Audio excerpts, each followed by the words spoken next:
Hello, witches! It is Wednesday. Time for a coven meeting. Not just any coven. Heck, no. It is time for the Witches Movie Coven. So grab your goat, grab a drink, grab some holiday spirit, perhaps, because we've got the Witches Movie Coven. I am Patti Negri. You may recognize me from television or from my books or from my podcast, and you may not, and that's okay too. But let me pass this on to some of my co-workers and my co-hosts and my fellow coven members. Let's go start with the beautiful Heather Greene this week. Hi, I am Heather Greene, and I am not my usual location in Atlanta. I am up in Minnesota at the mothership of Llewellyn, which is, I am an editor at Llewellyn Worldwide, working with wonderful witchcraft authors like some of the ones that are here, including Patti and Jason. And I am here. I'll show you my t-shirt. Isn't it exciting? Llewellyn. A shout out to my coworkers at Llewellyn. And I'm getting to work here for the week. So I am in a wonderful hotel.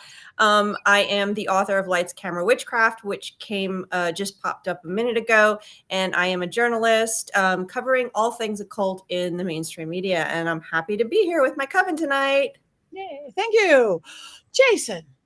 I am Jason Mankey. I am one of those Llewellyn authors. I'm the author of 10 different books. This is my 4th book, Transformative Witchcraft. One day I will grow enough arms to hold them all for your amusement and gratification.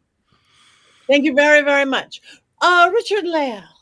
I am Richard-Lael. Richard-Lael is one name, not two. If I were just Richard, I'd be a... That's right. I am well known in the paranormal world. I'm a psychic medium. I used to be a psychic small, but I gained some weight. You may have seen me in a plethora of things, whether it be television or whether it be University Magicus or whether it be haunting local places.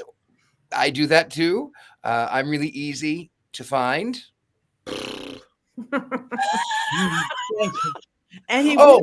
forgot. I forgot to mention, those of you who are reading this far, who've gotten this far, hit the like, hit the subscribe, go to Mystery Control. You can wear our faces. You can sleep with me. Also, leave the comments over here, wherever they may be. We do read them. Leave the comments. It does help the algorithms. That helps us continue to provide you great entertainment. So like, subscribe, follow, and comment. Thank you, Richard-Lael. And back, we've missed you quite a bit lately. The beautiful and amazing and strong and powerful Courtney Buckley. That's me, Courtney Buckley, Ghost Bait on Scared and Alone.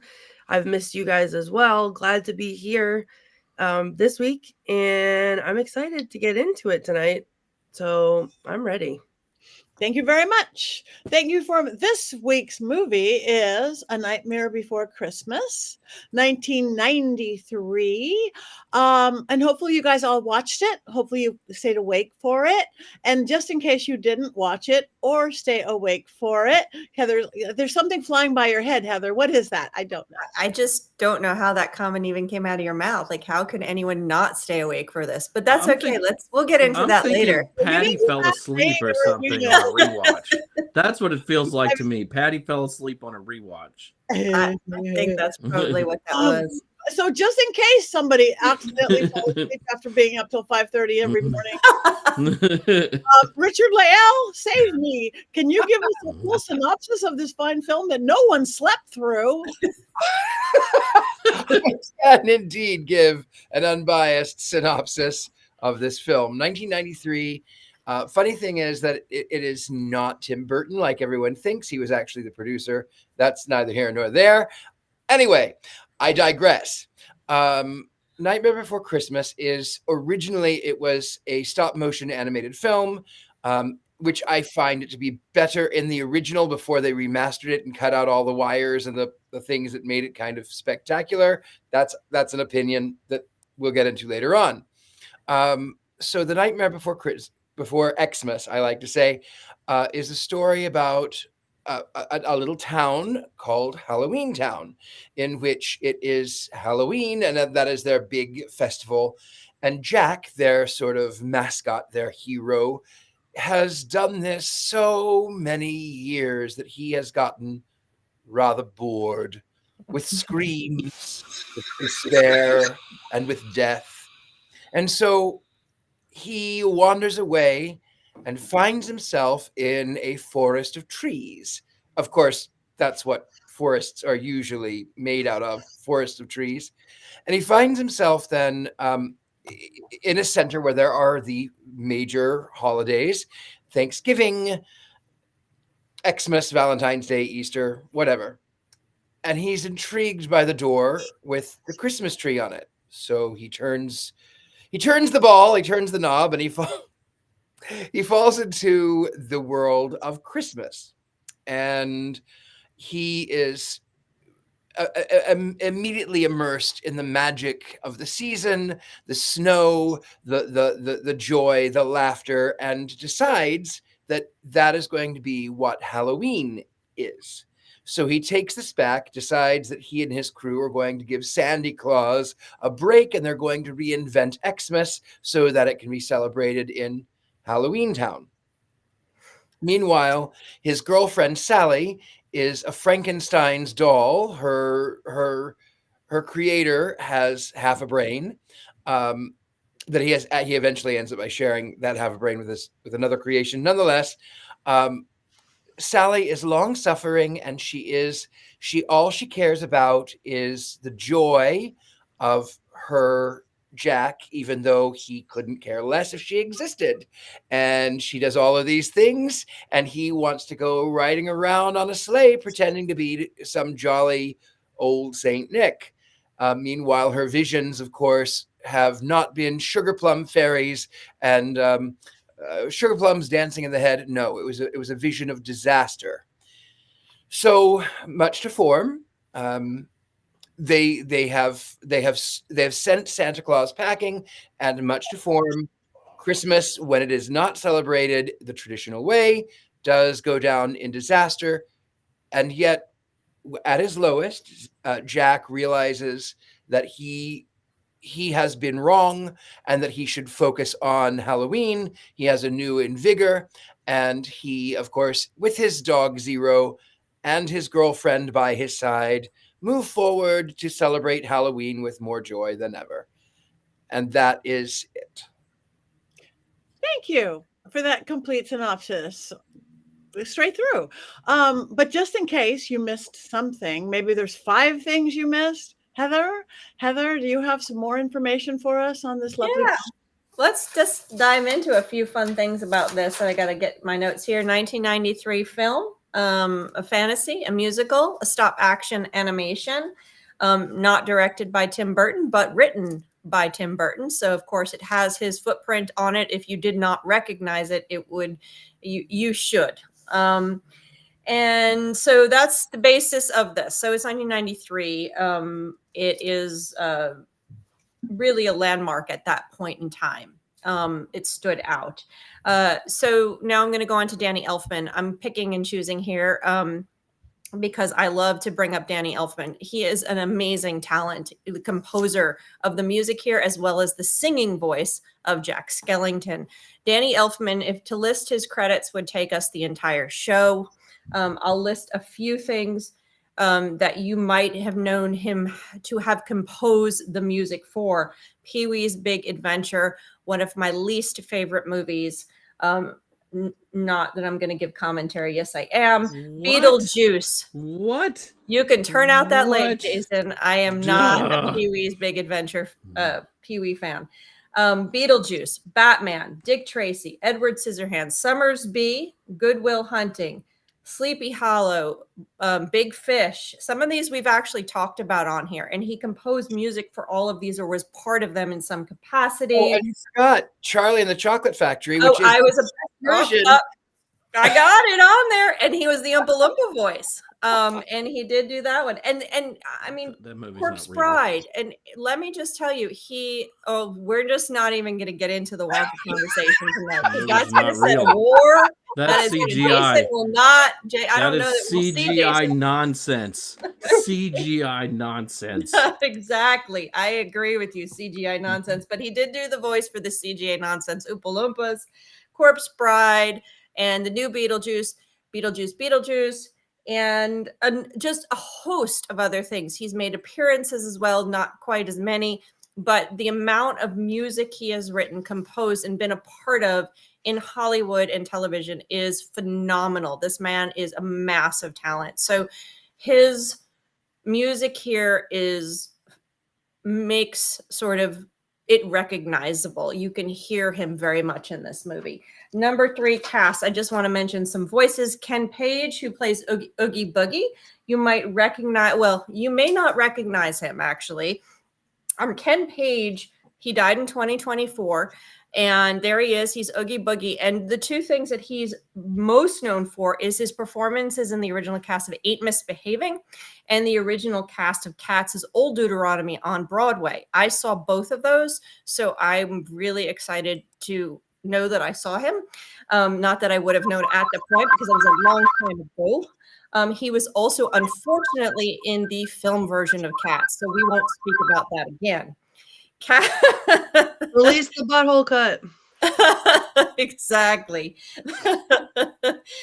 Catherine O'Hara plays Shock as well as Sally. If you do not know Catherine O'Hara, you just need to end it now, because she is probably one of my favorite actresses. Schitt's Creek, Beetlejuice, Home Alone, the Christopher Guest movies. I mean, she is absolutely one of the best actresses in Hollywood. We love her. Paul Rubens is Locke. Again, we're back to Pee Wee Herman. He died in 2023. He is, as I said, he's Locke. Chris Sarandon. He is Jack Skellington's speaking voice. Now, who is Chris Sarandon? You will know him as Prince Humperdinck from The Princess Bride. He was at some point married to Susan Sarandon. And another one you will know is Glenn Shadix, probably. He died in 2010. He was the mayor here. He was Otto in Beetlejuice. So you're going to see some of these actors and actresses kind of dance around a lot of the Tim Burton movies in and out. They're similar. This happens in Hollywood. So you're going to see a lot of that kind of repetition. There he is. That is the voice of Jack Skellington, not the singing voice. Now, the singing voice was, of course, there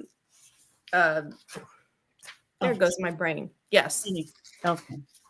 So now number 4, going from cast, we're going to talk about stop motion animation really quickly. So what is that? That's when things are posed. They take a picture, they pose it again, they take a picture. This type of animation has been going on since Hollywood began, as animation began becoming something of interest.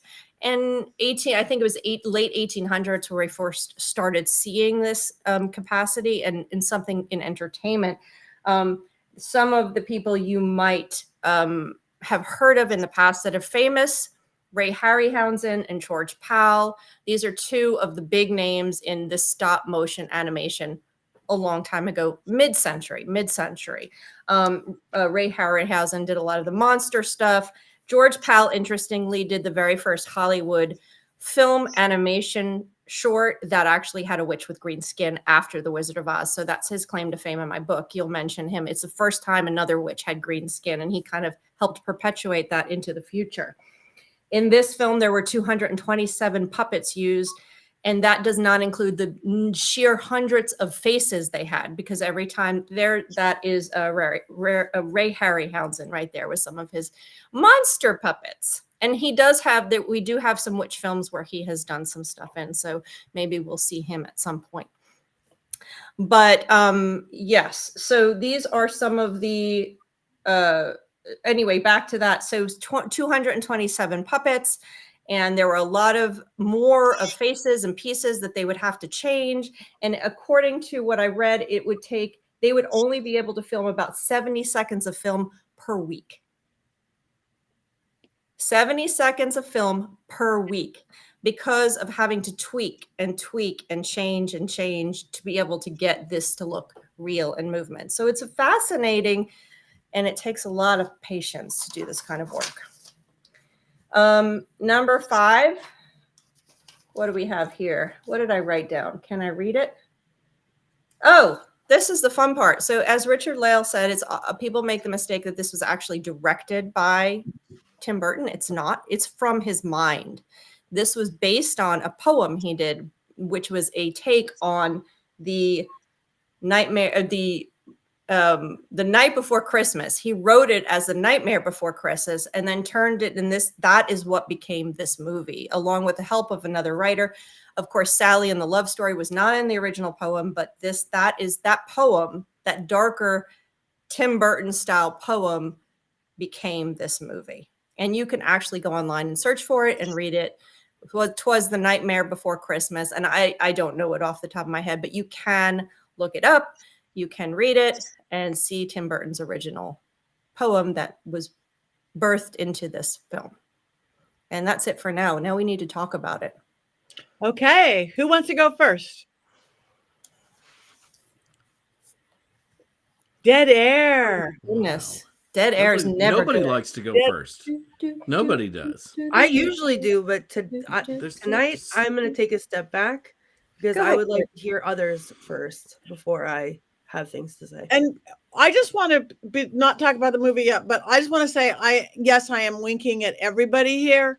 I just had a stuck contact in my eye. I just got back from the hospital getting it yanked out.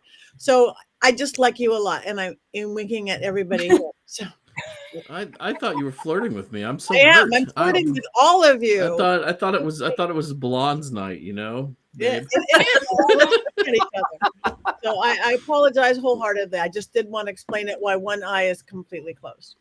Okay. Richard-Lael. Jason goes first. Yeah, it's instruction in the chat. Oh. I saw this movie in the theater when it came out on a date, probably right in the middle of November, which is when I think that you should watch this movie. So I've had an association with it since the very beginning. I think it's still a very stunning movie. I think that actually the puppetry in the movie has kept it fresh and relevant because it looks sort of like what CGI would later look like. And I think if this movie had been just a regular animated movie, it may not have had the resonance that it has today. I think it needed that look with the very real shadows that you can see in the background. And it is one of the most stunning things to this day that I have ever seen on film. Okay, then I'll go. Courtney's holding back. Uh-oh. Okay. I will say it is visually stunning. The music is really good. I kind of got into it way back in the 90s when I was an odd goth kid. As I grew, one would think that I would love this film. It has everything that I love. Claymation, animation, musical numbers, skeletons, witches, vampires, and a lot of Xmas, which I don't care for.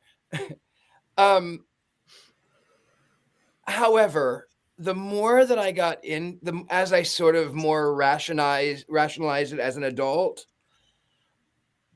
I'm not a fan of it. I actually dislike it intently. And it's mostly because where it is beautiful and where I hate Xmas, yes, bah humbug, that's not why I hate it.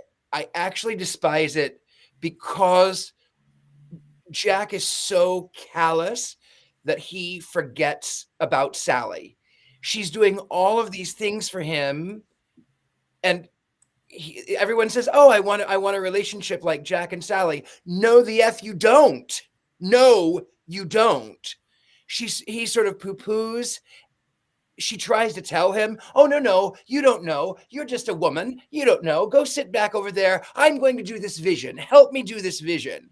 And then he ends up by collapsing in his vision because it was a stupid idea. And then there she is to literally and metaphorically pick up the pieces. "Oh, now I see you." Well, okay, great.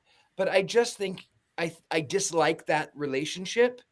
And I also dislike the fact that it is so overly saturated. I don't do Disney. You know, I don't. I love the Muppets. I don't do Disney. But the one thing that I love about Disneyland or Disney World or Disney whatever is the Haunted Mansion. It is, I've never been. I've been to Disney World, Disneyland, whatever is in California. I went one time. It was just inside the park to the House of Blues. I have never been to Disney, whatever. But the Haunted Mansion was always my favorite.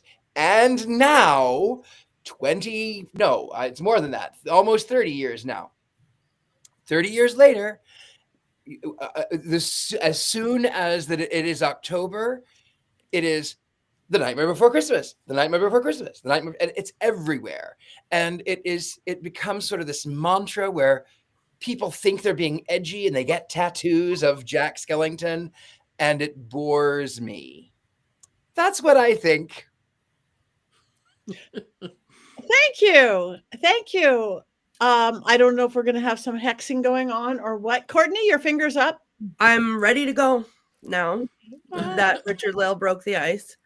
This movie bores me to tears. I'm so sick of it. I'm so sick of it. I liked it when I was a kid. I think, again, it's beautiful. The songs are great. I quote the "This is Halloween, everybody make it," literally constantly. Like, I sing it at least 3 times a week. However, I am exactly because it's so oversaturated. I'm so sick of it. And I think that the animation is great. I think that it is a feat of filmmaking, and I can appreciate it for that. But I literally could not even rewatch it to do this episode today. And I've seen it so many times, but I couldn't rewatch it because the thought of it bored me to tears. And you know what? I don't even think I put my finger on it. But when I was looking through quotes, Richard-Lael, I think you're exactly right. And it's really that the relationship between Jack and Sally that everyone on planet Earth romanticizes as this great thing is horrifying. And I hate it. And she literally sings a song where she's talking about, like, why can't you see me? Oh, because I'm not the right one. And yet still literally falls apart for him. And it's like, why are we romanticizing this? It's beyond me. It's like Harley Quinn and the Joker. I can't do that either because it's like the same thing. Why do we romanticize that? So Richard-Lael, thank you for being brave and breaking the ice. You're welcome. I mean, you're welcome. Yeah, controversial opinion, I know, and I'm sure, Jason, your light being off, I will deserve it, but No, you're not going to get the light off from me.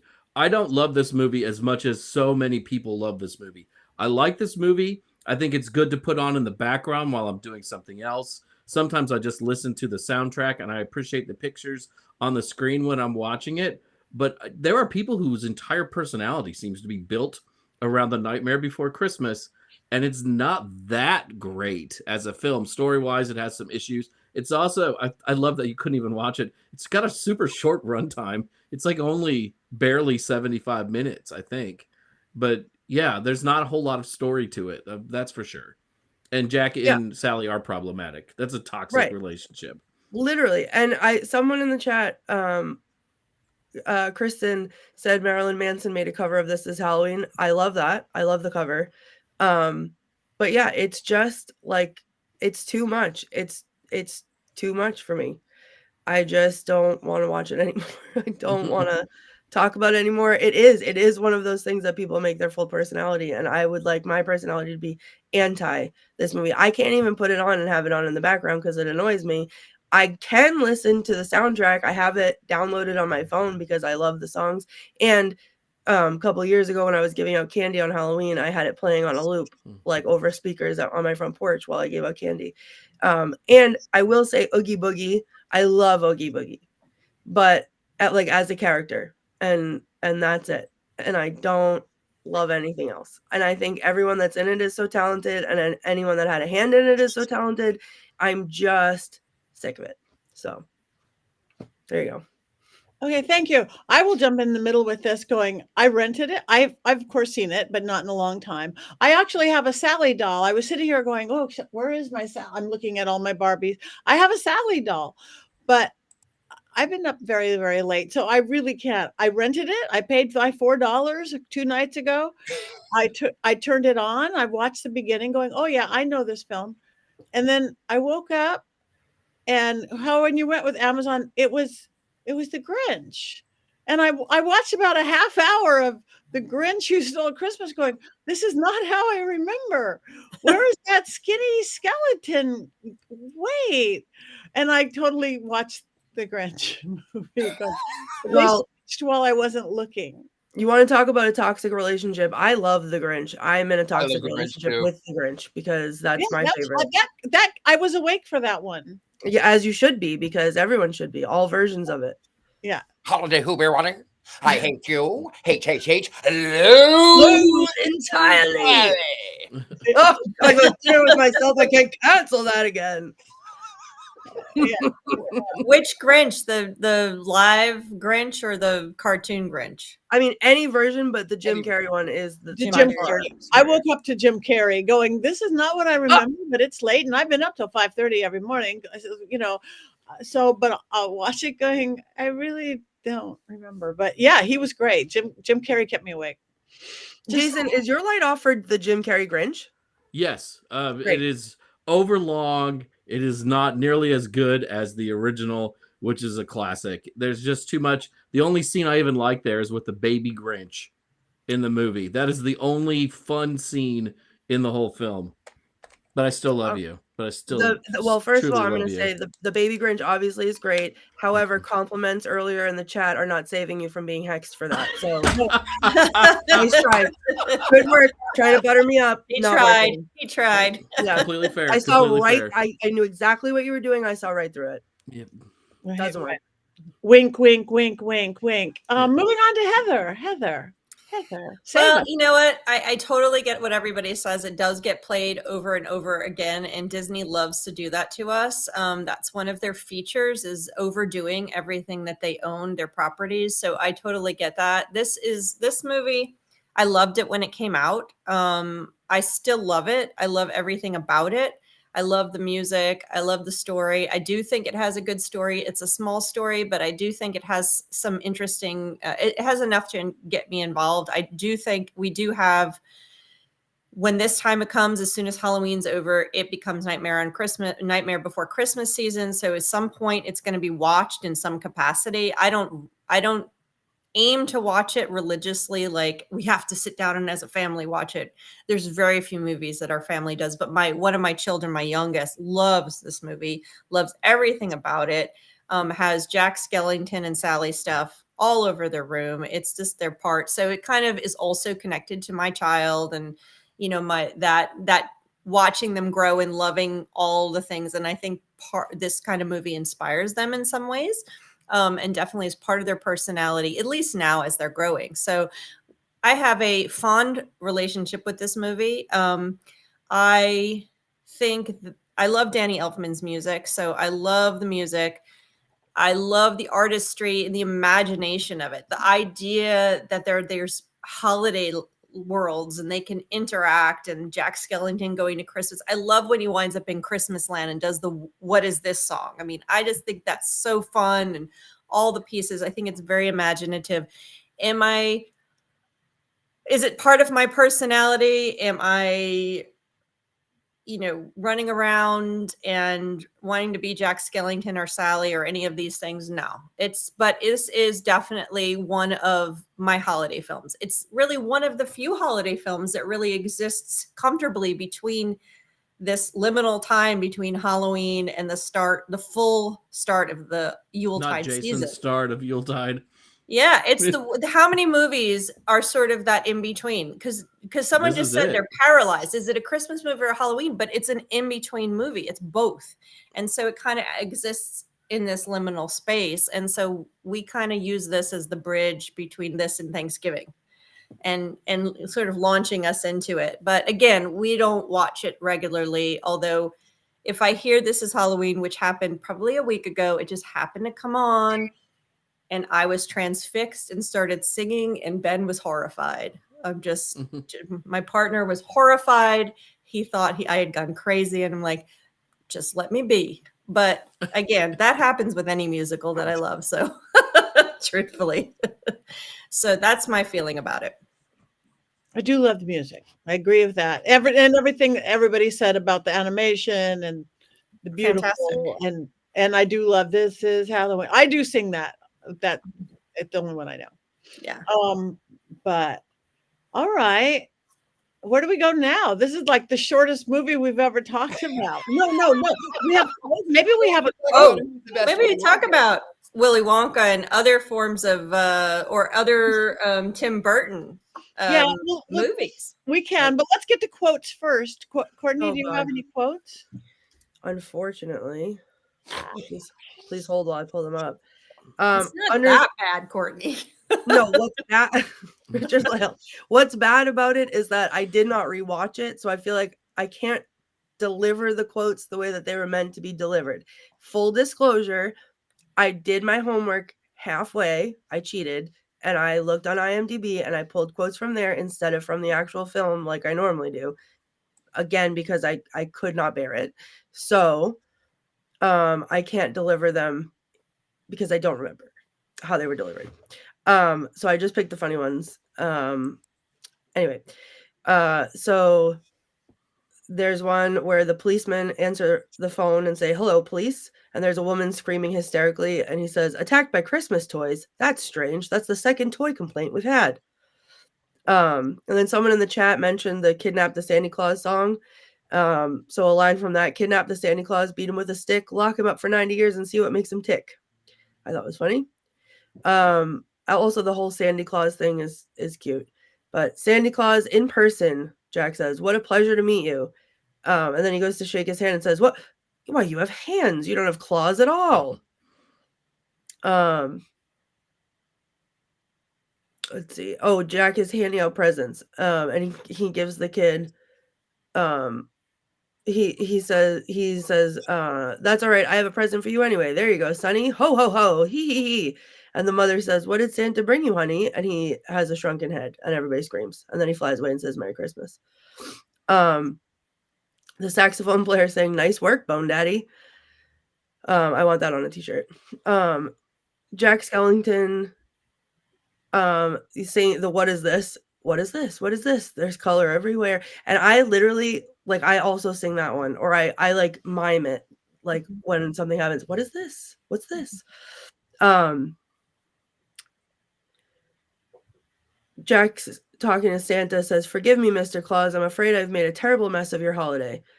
Santa says, "Bumpy sleigh ride, Jack. Next time you get the urge to take over someone else's holiday, I'd listen to her," and points at Sally. "She's the only one who makes any sense around this insane asylum. Skeletons, boogeymen." Jack says, "I hope there's still time." And Santa says, "To fix Christmas? Of course there is. I'm Santa Claus." And then flies out the chimney. Jack from one of the songs, "There's children throwing snowballs instead of throwing heads. They're busy building toys and absolutely no one's dead." Santa says, "Have you heard of peace on earth and goodwill towards men?" And Lock, Shock, and Barrel say no. The mayor says, "Jack, please, I'm only an elected official here. I can't make decisions by myself," which I thought was topical and exciting. And then the one quote that I did feel like struck a chord, and I'll explain it in a second if I can, is Jack singing, "Just because I cannot see it doesn't mean I can't believe it." And as difficult as it is for me to let go of the Halloween season and enter into the Yuletide season, I did as a kid love Santa Claus, like intensely.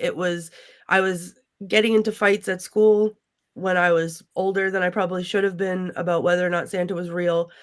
And I believed in him so wholeheartedly that I carried that into my adulthood.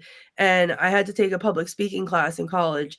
And our final essay, or our final project, our final speech was about, we had to do like a persuasive speech and convince the audience of something. And I chose for mine why Santa is real. And when I tell you I've never worked on something so hard in my life, I dressed up like Santa. I had made these packets with like Santa coloring books and Santa facts. I had Santa statistics from mall Santas about their favorite cookies and their favorite Christmas carols and everything that you could think of. I had every origin of every Santa-like figure from all of the, cultures all around the world. And I did a dramatic reading of 'Twas the Night Before Christmas to start it all off. And at the end, I pointed it back that with all of these, legends and stories and whatever, Santa is real because Santa is that spirit inside us all that gives for just the sake of giving. Who, you don't do it to get something back. You do it just to see joy on someone's face or to make them happy. And that spirit of giving is not just at Christmas time, it's all year long. So Santa, we're kids and we understand that joy, and then we grow up and then, we become part of giving it and teaching the next generation how to give it. And I think that that's a beautiful thing. And that's why I still, to this day, love Santa. So also why Don't Hurt Santa, Jack Skellington, and I hate this movie. Thank you. That's a different holiday movie. That's not Santa. That is not Santa. He gives it a different way. That is Clayton. He has boots, and we love him for different reasons. Yeah. Very But it was probably left there by Jack Skellington. That right? Maybe some crossover between that's those things. I was just gonna say that's the crossover that I refuse to fund because I don't want to see that one. No, we're working on a musical. What? Courtney, we're working on a musical. Let's Right. leave that out. Okay. That's it. We don't need anything else except for maybe Bambi the Reckoning and the Killing Tree. That I one. thought of another film that sort of puts you in that in-between stage, Heather, that does deal with magic. And everyone who knows me is going to roll their eyes. It's the Addams Family and the Addams Family Values. Because they take place in the Addams Family. The opening scene is with them pouring boiling oil on the carolers, or boiling tar on the carolers, which is Charles Addams, and then they celebrate Halloween at the end, and then they celebrate, I guess Halloween at the end. So there's that one. It's like one whole year later. And then in the Addams Family Values, they celebrate Halloween, Thanksgiving. Yeah. Anyway, those two films right there in the middle. Neither Christmas nor Thanksgiving nor Halloween. There's also a Grinch Halloween movie. Yes, there was a Grinch Halloween book. There's a Dr. Seuss book. And it's great, and I love it. So There's that's also there's an old 1960s TV special, I believe, called The Magic Christmas Tree. And it was before my time, so I don't remember it all too much. I did watch it for the book. I watched it, but I don't remember it as a kid. But there was a bunch of kids disturb a witch or an old woman who turned out to be a witch. And it's done like The Wizard of Oz, where it's black and white, and they disturb her. And then somehow, I don't remember what happens, but somehow it goes to color, and there's a Christmas tree, and it's magic, and the magic Christmas tree, and a witch and an old woman. And I don't remember the whole plot, but that's an in-between witch Christmas thing going on there. And it's done in the vein of The Wizard of Oz with the black and white and the color. So that's another one that kind of lives in between. But I was going to say, Richard-Lael, you're like, you and I have a similar thing. To you, everything's Addams Family, and there's always Addams Family. For me, everything is a musical. I can always find a musical and everything. So I get it. I totally get it. And for me, everything is The Killing Tree, as we already know. Oh, yes. Thanksgiving. Oh, my God. Let's talk about that for a second. I hate everything that has to do with Thanksgiving except for that movie. And Nathan and I have our tradition where we do not celebrate Thanksgiving. Instead, we go to the movies. And the year that came out, it came out for Thanksgiving, obviously, but that was the first year that he started watching horror movies. So that was the best Thanksgiving I think we've ever had. It was so great. Yeah. And then there's another one, Founders Day or something like that. That's similar. Before we move on from the movie we're supposed to be talking about tonight, I find this movie really fascinating because witches love it so much. And if you go to a witch conference or a witch festival, you're going to see people with Sally and Jack Skellington tattoos. They're going to have the Nightmare Before Christmas purse. This is a movie that really resonates among witches, especially. And I think that's something that's worth discussing a little bit.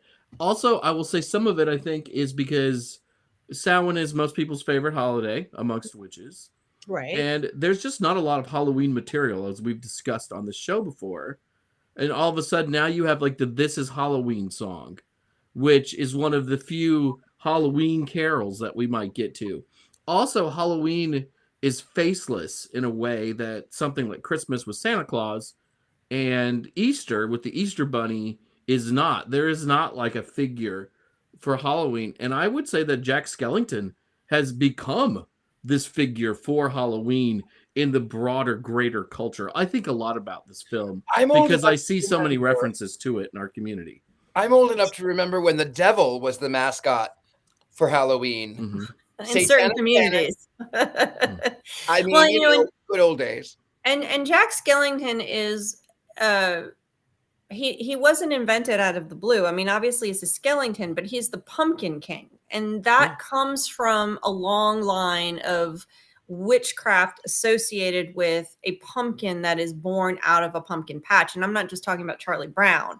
I'm talking about Hawthorne's original Feathertop show, a story that came out of, and he was from Salem and all of that. And that has perpetuated throughout Hollywood and throughout our lore, this idea of the witch raising a pumpkin, of course, leading to, I get to mention it, Pumpkinhead, my favorite horror movie. Sorry, it's not The Killing Tree. And all of these stories of the Pumpkin King, this pumpkin figure that is coming out of the pumpkin patch associated with Halloween. And like Jason said, this one gives us a more childlike, acceptable, and fun version of that figure and that archetype. So yeah, I think that's right, Jason. I agree with you. I agree. Do we Also, I have another question. This isn't even the Mankey What movie is that? moment. What is that? That's a turkey. That's a very frightening turkey. And it's a house. Is there a witch in that? Does there need to be? I Can don't we know. cover that for Thanksgiving? Oh, there's the Magic Christmas Tree. That is from the Magic Christmas Tree. What's your question, Jason? So I was watching the end of the movie just right before the show with Ari, and Jack's delivering the presents. And one thing that doesn't make sense to me, everybody's horrified by Jack's gifts, but there is a group of goth kids who just had the greatest Christmas of their life, and it's not discussed at all in the film, and that just brings me a little sadness, right? You're not wrong. You're not wrong. You're not wrong. Yeah, Yeah, I mean, I'd love to get a shrunken head for Christmas. I'm not gonna lie. So Right? yeah. I don't even like Xmas, but I would love if someone gave me severed heads or limbs. I mean, I have to go out and harvest them myself. ethically, Where's the fun in that? Yeah. so nice when it's gifted. All right. Jason, do we have a Mankey movie moment? Perhaps? Yes. I gotta. This is a tough one. Prepare. Too. We got to prepare. You We got say to that before everyone, and they're always so good. So they're all tough. Oh, They're always so good, Jason. I have to sing this one though, so this is tough. Oh. Cosplay pilgrims, come on down. Let's all visit Plymouth Town. Now's a time for living as we celebrate Thanksgiving. This is Turkey Day. This is Turkey Day. The birds scream before they bleed to death. This is Turkey Day. Eat all your cares away. Pretend to like your family with every breath. Slosh on that gravy. Don't be lazy. Sit next to Grandma. Go stir crazy. I am the cranberry sauce you will not eat. Help yourself to even more meat. I am the whipped cream and pumpkin pie. One more plate and you'll probably die. This is Turkey Day. This is Turkey Day. Turkey Day, Turkey Day, Turkey Day, Turkey Day. Look over there. It's weird Uncle Steve. I wish he would just leave. And over here, my bratty little cousins crying loud. They make noise for dozens. Everybody pray. Everybody pray on this exhausting turkey day. Sweet potato pie from your old Aunt Cat. She's really gross. I wouldn't eat that. The Macy's parade is on the TV. I don't care. Just leave me be. Weird Uncle Steve wants to sit by me. I think it's time for me to flee. This is Turkey Day. This is Turkey Day. Turkey Day. Turkey Day. Turkey Day. Turkey Day. And that is a bit of a cut scene from The Nightmare Before Christmas. In the original script, Jack Skellington was going to visit all of the other holiday towns before ending up at Christmas Town. But producers thought better of that plan. St. Patrick's Day Town was too drunken and demeaning to the Irish to include in the movie. Valentine's Day, way too sexy. But they did do a lot of work for Thanksgiving Town and a holiday they called Turkey Day because it was far easier to rhyme. Let me set the scene for you.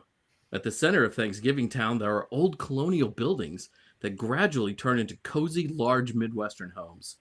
Some of the porches have rotting jack-o'-lanterns on them. Others have varying amounts of Christmas lights. One house out of every 30 has a turkey decoration in the yard. As the villagers, all dressed like pilgrims with giant buckles on their belts and shoes, play and sing, the camera pans to a long conveyor belt with a never-ending line of turkeys on it. The camera follows the belt to a warehouse where the turkeys have their heads chopped off by a giant spinning saw and their feathers plucked by fanciful robotic hands. The conveyor belt then takes the turkeys through a cold room where they are instantly frozen before showing them getting wrapped in plastic. The camera swoops through town, this time going down a side alley and another processing plant. A machine belches cranberry sauce into aluminum cans before another machine seals them up. Cut to a family getting ready to eat dinner. Cartoony waves come off the grandmother figure, indicating her odor is unpleasant. Weird Uncle Steve has an inappropriate mustache that makes you think he is on a list, and he is wearing a One American News Network t-shirt. Fox News isn't conservative enough.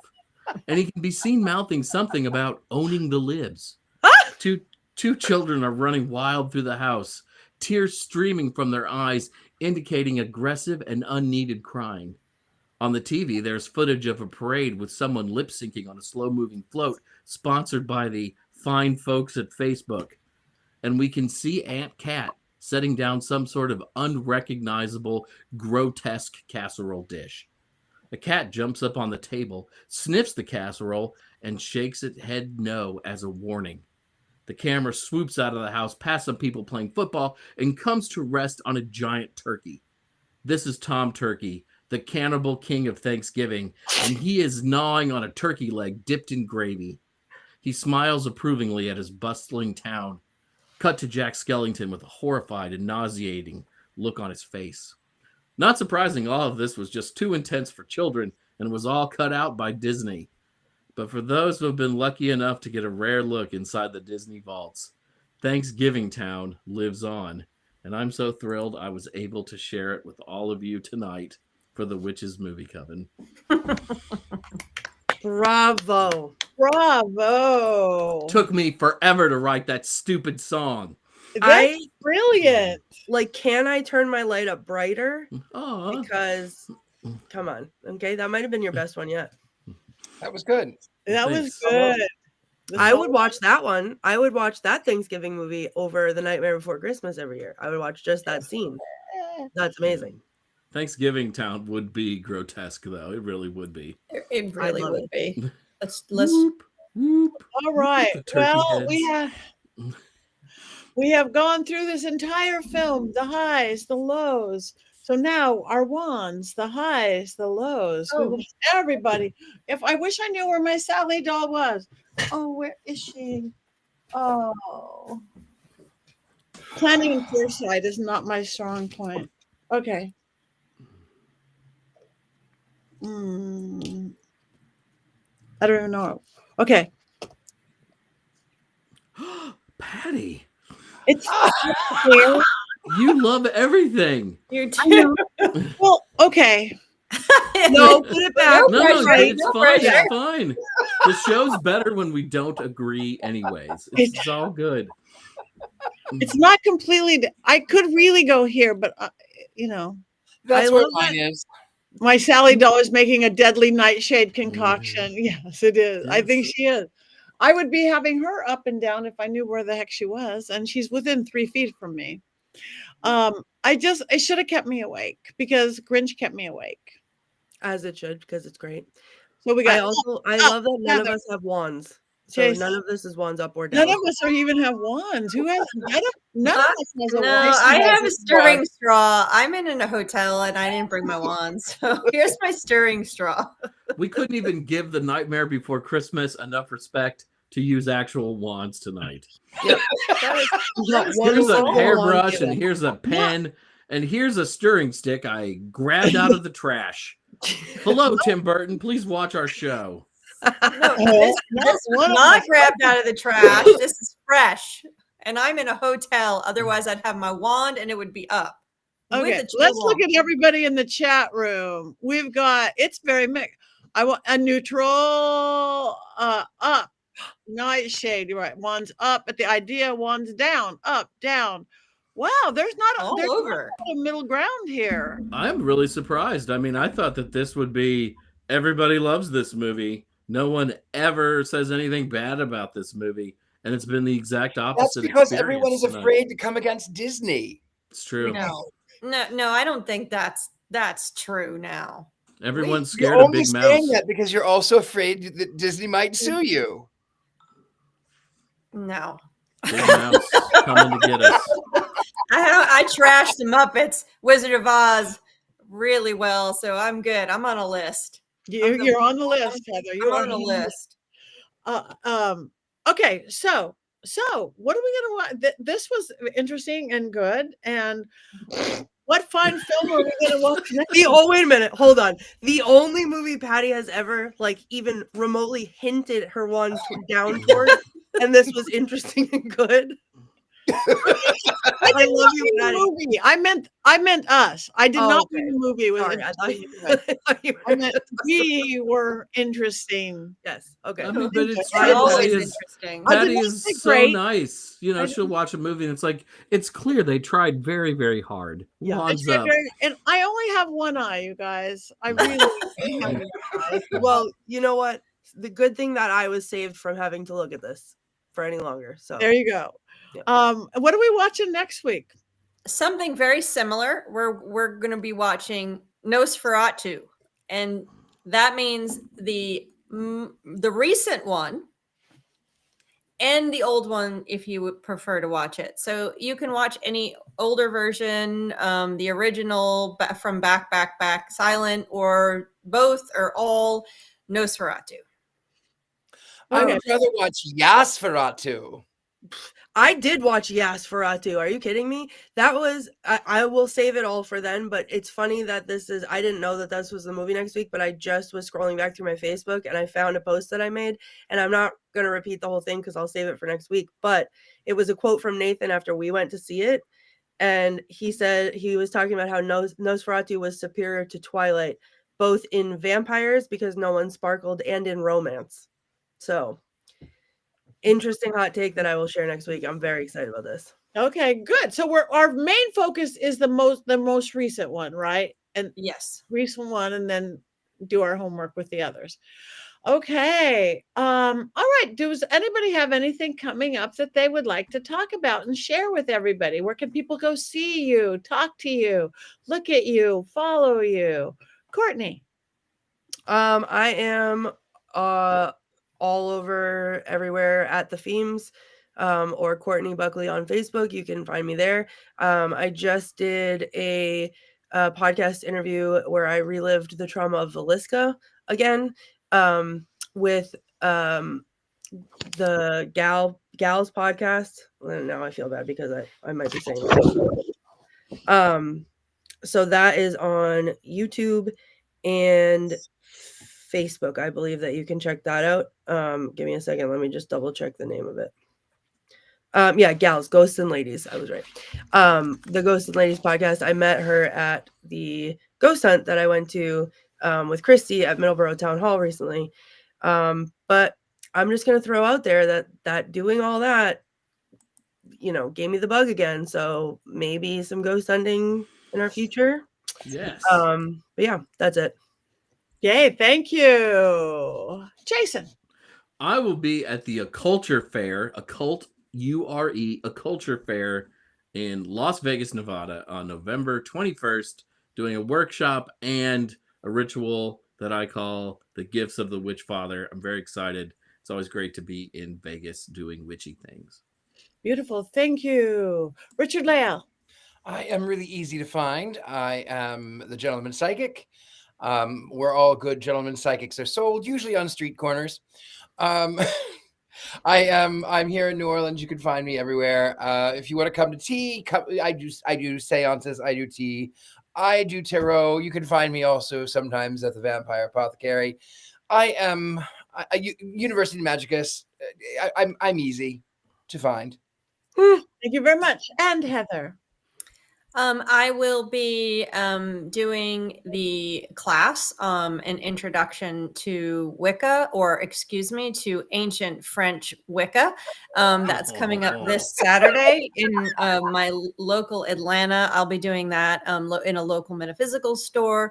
And then the following weekend, I will be doing several different workshops, dolls, Wizard of Oz, etc. at Conjuration, which is a pop culture witchy conference. So it's not necessarily directly about witchcraft, but it's about witchcraft in pop culture. But there are some witches there, and they are witchcraft classes as well that happen alongside it. So it's really fun weekend. Conjuration, that's in Atlanta Metro. And I will be doing some readings, which I don't normally do publicly. I will be doing some readings there as well. So really excited about that. I also was interviewed for on NPR about Wicked and weapons, funny enough. And so that I will be sharing when that actually is aired, coming up in the next couple of weeks as well. So I look forward to hearing all of my brilliant how that goes, and hopefully they'll give a shout out to our group, and we'll get more members of our coven in the future coming in and tuning into our wonderful podcast. Yes, we want more coven members.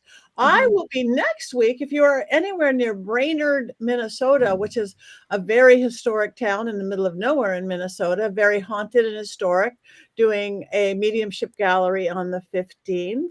And then that next week, the 20th through the 23rd, I will be in the Dallas area doing this whole witchy 4-day weekend, doing workshops, seances, galleries, private sessions at Miracles of Joy. And then I'm going to be doing a haunted doll tea party at the Lizzie Borden house. Oh my God. So excited. Heather, you need to be coming. Haunted doll tea party. Bring your dolls. We got the ghosts. I'm so excited. That is December 3 and 4. And then I happened back over to Texas to do Ghosts of Christmas Past 3 in Ballinger, Texas, which is a ghost hunt and overnight with my partner Natalie in Paraflix. And you guys can come, intimate little ghost hunt in a really haunted old West kind of mean and gruff ghost kind of place. And then I'm doing a paranormal Christmas at the Sheldon Theater in Red Wing, Minnesota. So I've got a lot of Minnesota coming up and past. I don't know why. I don't even know where it is on the map. But I love the Borden House. I'm so excited. I have never been there. So you guys come on down. Heather, we got to take the show on the road. We've got to take our dolls. We've got to do this thing. We do. And I am in Minnesota right now. It is a real state, and it is not 10 degrees here. It is 60 degrees here today. So this is a state, Patti, and you will be okay here. I will be okay. That is good. Yeah, I just got back, just did a couple haunted doll things and book signings in New Orleans. It went well. So everybody go get your dolls. Go get your haunted dolls. Make a haunted doll. Do a puppet.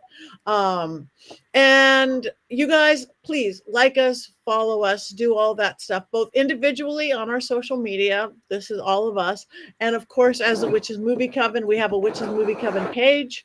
On social media as well. I think Instagram and that. Follow Mystery Control. Get some of our fun merch and jewelry and goats and sleep with me. And sleep with Richard-Lael. Warm and cuddly Richard-Lael. And maybe a little too soft these days.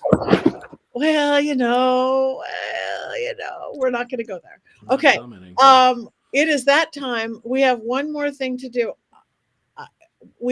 Is there anything we would do that's appropriate for the film? No. No, it's gotta be Cackle. They cackling. never want to do anything but cackle. Fine. Oh, This is cackling, cackling, cackling. This Happy is birthday. cackling. okay, 1, 2, 3, go witches.